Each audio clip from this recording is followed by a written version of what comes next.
தாசு இன்னைக்கு என்ன தேதி? இன்னைக்கு வந்து 28ன்னு நினைக்கிறேன். 28ஆ? ஓகே ஓகே ஓகே, ரொம்ப நன்றி. என்ன பண்ற? கேலண்டரை பார்த்து கேலண்டர் பார்த்து நான் வசனம் பார்த்துட்டு இருக்கேன். வசனம் எவ்வளவு முக்கியம் தெரியுமா? இந்த நாளைக்கு கேலண்டர் வசனம் எவ்வளவு முக்கியம். உங்கள் முந்தின சீரை பார்க்கலும் உங்களுக்கு நற்சீர் உண்டாக செய்வேன்னு ஆண்டவர் சொல்லியிருக்காரு.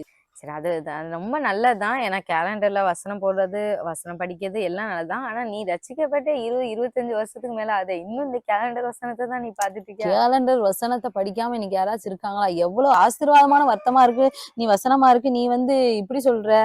நான் எத்தனை வருஷம் கேலண்டர் வசனத்தை பார்த்து நான் வெளியே போயிருக்கோம் தெரியுமா? படிச்சுட்டு கேலண்டர் வசனம் மட்டும்தான் டெய்லி படிப்போம். ஆமா, அது எவ்வளவு பெரிய பொக்கிஷம். வசனம் பார்த்தோன்னா அந்த வசனம் எனக்கு நைட் ஃபுல்லா பேசும் தெரியுமா? இன்னைக்கு வந்து இதே மாதிரிதான் அநேகர் வேதத்தை படிப்பவர்களே அநேகர் ஒவ்வொருத்தவங்க ஒவ்வொரு மெத்தடு எல்லாருமே படிக்கிறாங்க. இதுல எதுவுமே தவறு எதுவுமே கிடையாது. ஏன்னா கண்டிப்பா கேலண்டர் வசனம் மூலமாவும் ஆண்டவர் பேசுவாரு. இருந்தாலும் இன்னைக்கு எத்தனை வகையா பைபிள் ரீடர்ஸ் இருக்காங்க அப்படின்றத பத்தி இந்த வீடியோ நம்ம விரிவா பார்க்கலாம்.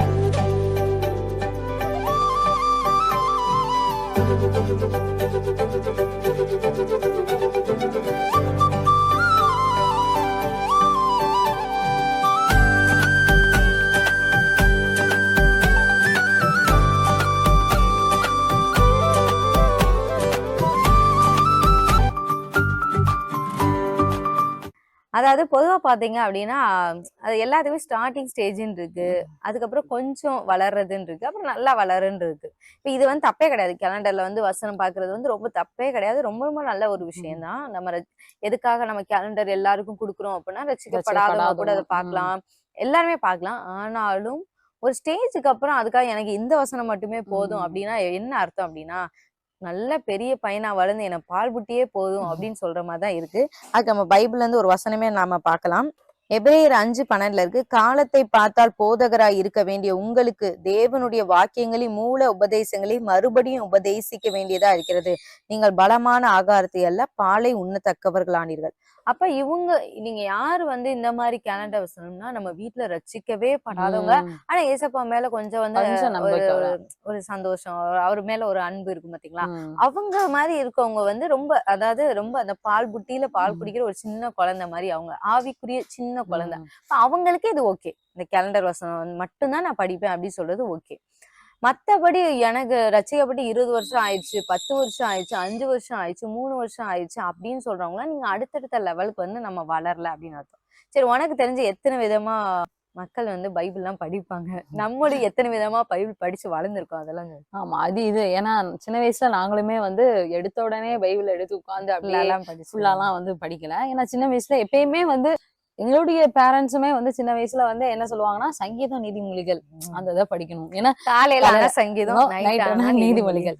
சோ இது ஏன்னா நீதிமொழிகள் கரெக்டா 31 இருக்கும். கரெக்டா அந்த மாசத்துக்கு நம்ம அதை படிக்கிற கரெக்டா இருக்கும். ஸ்கூலுக்கு போகும்போது பைபிள் வாசிக்காம போக கூடாது அப்படிங்கறனால கடகடான்னு எடுத்து சங்கீதம் 21 எனக்கு தெரிஞ்சு எனக்கு பாதி நாள் அந்த சங்கீதம் 23 சங்கீதம் 1 படிச்சுட்டு ஓடியே போயிருக்கேன். ஏன்னா அங்க நிக்கும், நம்ம பைபிள் வாசிக்காம இருப்போம். கடகடன் பைபிளை எடுத்து கடகடன் இப்படி வாசிக்கணும். ஏன்னா வாசிக்காம ஸ்கூலுக்கு போக கூடாதுங்கிற இது நல்லா இருக்கும். சோ இந்த மாதிரி இது அவசர இதுல சங்கீத நீதிமொழிகள் வாசிக்கிற மக்கள் நிறைய பேர் இருக்காங்க. அது எத்தனை வருஷம் சின்ன வயசுல இருந்தே இருந்தாலும், ஆனா இப்ப நாங்க அப்படி பண்றது இல்ல. அது சின்ன பள்ளி பருவத்துல பண்ண ஒரு காலம், அந்த ஒரு இது உங்களுக்கு நம்மளுமே இப்ப நம்ம பிள்ளைங்களுக்குமே நம்ம அதான் சொல்லுவோம், சங்கீத நீதிமொழி படிச்சுட்டு போவோம். ஏன்னா ஓரளவு அதாவது நீங்க பேசிக்கான ஸ்டேஜ்ல இப்பதான் ஏசப்பாக்குள்ளே வர்றேன் அப்படின்னு நினைக்கவங்க, எனக்கு வேற எதை படிச்சாலும் புரியாது, அட்லீஸ்ட் சங்கீத நீதிமொழிகளால் படிங்க. ஏன்னா அப்ப முன்னாடி ஒரு பைபிள் வரும்ல, அந்த புதிய ஏற்பாடு மட்டும் இருக்கும், பின்னாடி சங்கீத நீதிமொழிகள் இருக்கும். அதை எல்லாருக்கும் நம்ம கொடுக்கறதுக்கு ஈஸியா இருக்கும். இந்த மாதிரிதான் இது ஒரு ஒரு இது. இன்னொரு ஒரு இது நான் ரொம்ப ஒரு ஃபன்னியான ஒரு இது நான் பார்த்திருக்கேன். என்ன அப்படின்னா நான் காலேஜ் படிக்கும் போது எங்களுடைய பிள்ளைங்கள் கிறிஸ்தவ பிள்ளைங்கள், பிரேசல் பிள்ளைங்கன்னே வச்சுக்கலாமே. அதான் என்ன பண்ணுவாங்க அப்படின்னா, காலேஜ் இருக்கும்போது செமஸ்டர் டைம்லாம் பைபிள் எடுத்து அந்த அளவுக்கு வாசிக்கிறதுல பிள்ளைங்களுக்கு பொதுவா டைம் இருக்காது. ஏன்னா ப்ரேயருக்கு வர்றதுக்கோ பைபிள் வாசிக்கிறதுக்கோ நான் பார்த்த விஷயம், கடகடன்னு என்ன பண்ணுவாங்கன்னா, எங்க காலேஜ் ஹாஸ்டல்ல இருந்து காலேஜுக்கு அங்க நடந்து போறதுக்கு கிட்டத்தட்ட ஒரு 1/2 கிலோமீட்டர் கொஞ்சம் நடப்போம். அந்நேரம் சங்கீதம் 91 இங்க இருந்து அங்க வரைக்கும் சொல்லிட்டே முன்னாடி ஆளுக்கு போறதுக்கு முன்னாடி சங்கீதம் 91 சொல்லிக்கிட்டே போவாங்க. நான் இது ரொம்ப இதா பார்த்தேன். சங்கீதம் 91 சொல்றதுக்கு நம்ம எக்ஸாம் போறதுக்கு முன்னாடி நிதானமா நின்று பைபிள் வாசிச்சு இது போய்க்கலாம். அது கிடையாது. அந்த நேரம் வந்து அந்த லாஸ்ட் மினிட்ல வந்து ஆண்டவருடைய துணை வேணுங்கிறனால அந்த சங்கீதம் 91 அப்படியே சொல்லிக்கிட்டே ஓடுறது. இது வந்து ரொம்ப ஒரு இந்த மாதிரி நிறைய பேர் இருக்காங்க. ஏன்னா படிக்கிற முக்கியமா நான் என்ன சொல்றேன்னா, மித்த நேரங்கள் வந்து நம்ம பைபிள் வாசிக்கிறோட எக்ஸாம் டைம்ல எல்லாம் நம்ம பைபிள் எடுத்து இன்னும் நிறைய நேரம் வாசிக்கிறது நல்லது. ஏன்னா அதுல ஆண்டவர் வந்து நிறைய ஞானம் தருவார் அதுல இருந்தே. ஏன்னா நம்ம அதை விட்டுட்டு நம்ம சிலபஸ் அப்படி இது நிறைய பேர் நம்ம பண்ற தப்பு தான். சிலபஸ் நம்ம நிறைய படிச்சு பைபிள் வாசிக்க நேரம் இல்லாம இந்த மாதிரி நமக்கு தெரிஞ்ச சங்கீதத்தை போற வழியில இல்லைன்னா கொஸ்டின் பேப்பர் வர்ற நேரம் ஆண்டவரே அப்படின்னு சொல்லிட்டு ஒரு சங்கீதத்தோட 4 வசனத்தை நம்ம சொல்லி இதை விட நம்ம வந்து அந்த எக்ஸாம் டைம்லாம் இருந்தாலும் நம்ம எடுத்து உட்காந்து பைபிள் வாசிக்கிறது வந்து நல்லது. இன்னும் ஒரு சில பேர் வந்து இப்படி ரேண்டமா இப்படி எடுத்து இது பண்ணுவாங்க. அதாவது இப்படி இப்படி வச்சுக்கோங்க, ஆண்டவர் இயேசுவா என் கூட ஏதாவது பேசுங்க அப்படின்னு சொல்லிட்டு இப்படி எடுத்து இதுல என்ன வசனம் எடுக்கன்னு இதா இருக்கும். அப்புறம் கடைசியில ஏதோ ஒரு வசனத்தை படிச்சு அதுல வந்து திட்டுற வசனம் இருந்தா எடுக்க மாட்டாங்க, அவங்க மூடி வச்சுட்டு இன்னொரு டைம் எடுப்பாங்க. இந்த மாதிரி நானுமே சின்ன பிள்ளைல அப்படிலாம் பண்ணியிருக்கேன். ஆனா அதெல்லாம் ஒரு ஸ்டேஜ், அதெல்லாம் வளர்றதுல ஒரு ஸ்டேஜ்.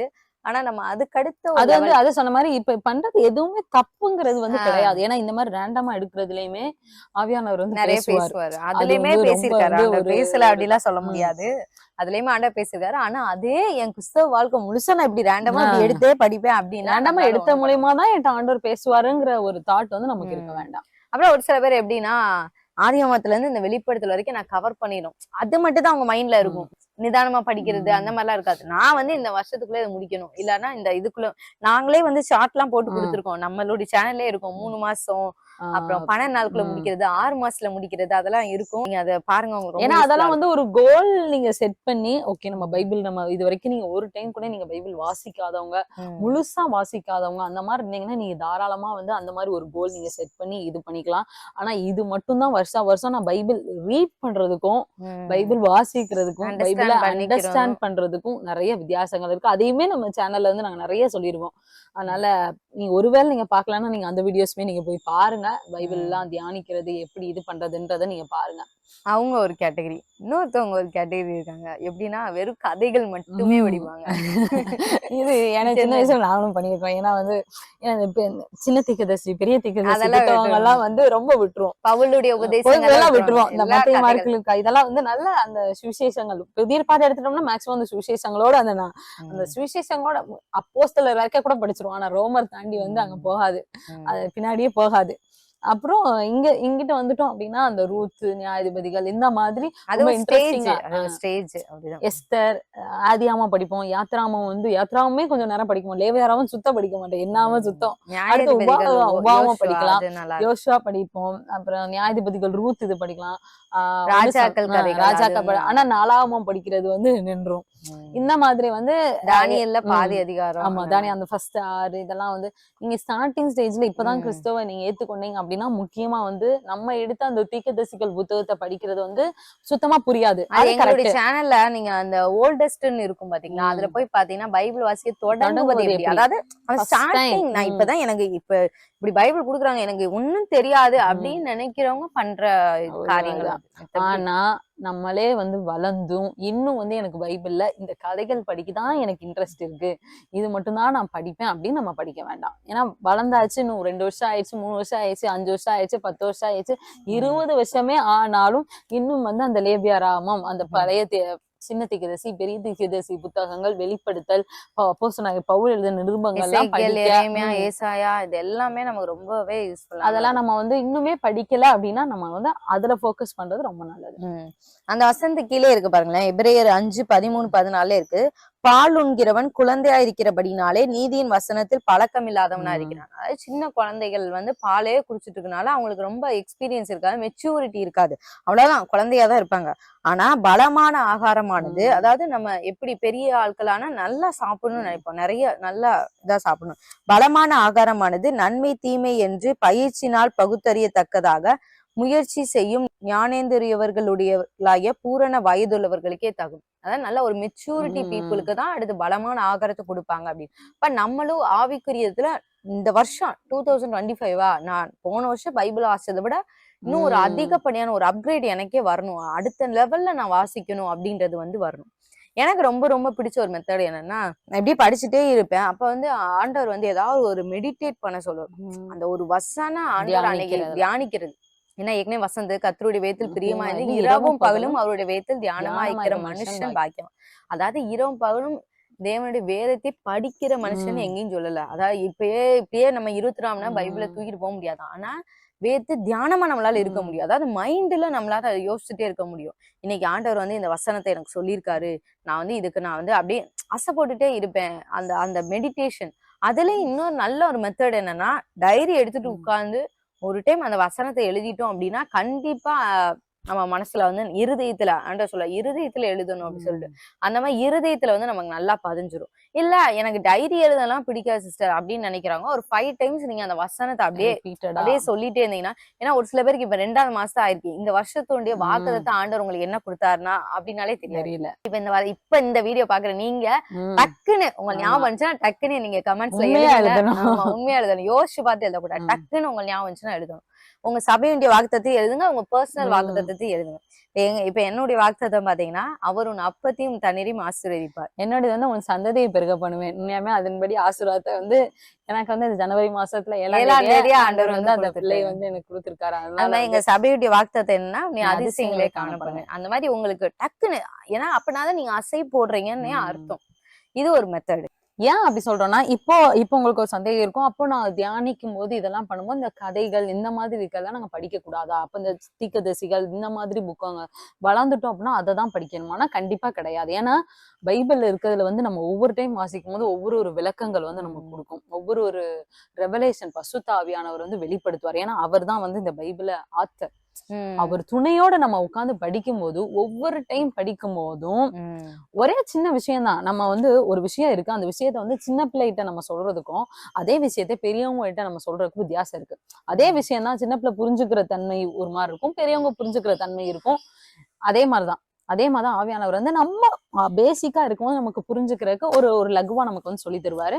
இதே வளரும் போது அதே வசனமோ அதே சம்பவங்களோ, இப்ப ரூத்தே எடுத்துட்டோம் அப்படின்னா, நாங்க ஆரம்பத்துல ரூத் வந்து கதையா படிச்சிருப்போம். இப்ப வர ரூத்ல இருக்க ஒவ்வொரு வசனமும் நம்மளுடைய வாழ்க்கையில எப்படி ரிலேட் பண்ணணும், தியானிக்கிறதுனா என்ன, நம்மளுடைய வாழ்க்கையில எப்பயோ வருஷத்துக்கு முன்னாடி எழுதி வைத்த இந்த புத்தகத்தை இன்றைக்கு நடைமுறையில எப்படி நம்ம அப்ளை பண்ணி நம்ம ஜெயம் பெறுவது. இதுதான் வந்து ரூத்தினுடைய வாழ்க்கை இன்னைக்கும் நடந்து முடிஞ்சது. ஆனா இன்னைக்கு அவங்களுடைய வாழ்க்கையில நடந்த மாதிரி நம்மளுடைய வாழ்க்கையில ஒரு சில நேரம் அவங்கள மாதிரி பொறுக்குதல் காலம் போவோம், அவங்கள மாதிரி வந்து ஒரு ஸ்டெப் ஃபெய்த்தா வந்து ஒரு ஸ்டெப் எடுக்கிறதா இருக்கலாம், ஒரு போல்டா ஸ்டெப் எடுக்கிறதா இருக்கலாம். எல்லாமே வந்து அதுக்கடுத்து கடைசியா அவங்க அந்த இதுக்கு வந்து தலைமையா மாறுறது, இந்த மாதிரி அனுபவங்கள்லாம் நம்மளுடைய வாழ்க்கையில இன்னைக்கு நம்ம வந்து எந்த ஒரு காலத்துல இருக்கோம். யோசேப்பு எடுத்துட்டோம்னா அவங்களும் அதே மாதிரிதான், ஒரு சிறைச்சாலையில இருக்கிறது, நம்ம சிறையில இப்ப இருக்கோமா, அந்த மாதிரி நம்மளுடைய லைஃப்ல ரிலேட் பண்ணி பார்க்கும்போது இப்படிதான் நம்ம தியானிக்கணும். அப்ப பரிசுத்த ஆவியானவர் தான் உட்கார்ந்து இந்த சம்பவத்துக்கு உன்னுடைய வாழ்க்கையில இப்படி இருக்கு, இது ரெண்டும் லிங்க் அப்படின்னு அவர் தான் வெளிப்படுத்தி கொடுப்பார்.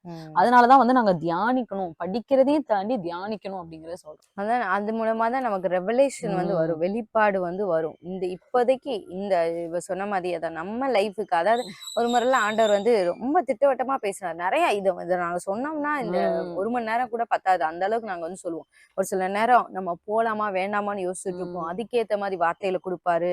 இந்த தேசத்துல தங்கணுமான்ற வார்த்தையை கொடுப்பாரு. அப்படி பைபிள்ல இருக்கு தெரியுமா, அதாவது இந்த தேசத்துல வாசம் பண்ணணும் வசனம் இருக்கு, இந்த தேசத்துக்கு அங்கிட்டு போன்னு இருக்கு, உன் தகப்பன் விட்டு போன்னு இருக்கு, இங்கே இருன்னு இருக்கு, அவங்ககிட்ட பேசாதன்னு இருக்கு, அவங்ககிட்ட பேசுன்னு இருக்கு, அவங்ககிட்ட ஒப்புரவாகுன்னு இருக்கு.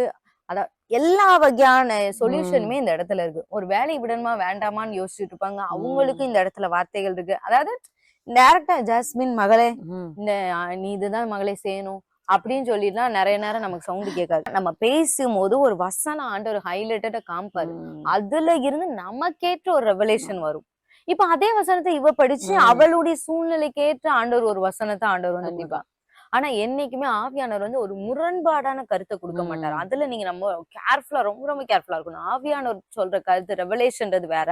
நம்மளா அதாவது ஒரு சகோதரன் ஒரு முறை வந்து ஒரு பிரசங்கம் வந்து ஒரு பாஸ்டர் பண்ணும்போது, மறுபடியும் நான் உன்னை கட்டுவிப்பேன் அப்படின்னு சொல்லும்போது, அது ஏற்கனவே வந்து 2 முறை திருமணம் பாஸ்டர், நான் எனக்கு ஆண்டவர் 3ஆவதா ஒரு திருமணம் செய்ய சொல்றாரு, நீங்க மறுபடியும் உன்னை கட்டுவிப்பேன் இந்த பிரசங்கம் மூலமா.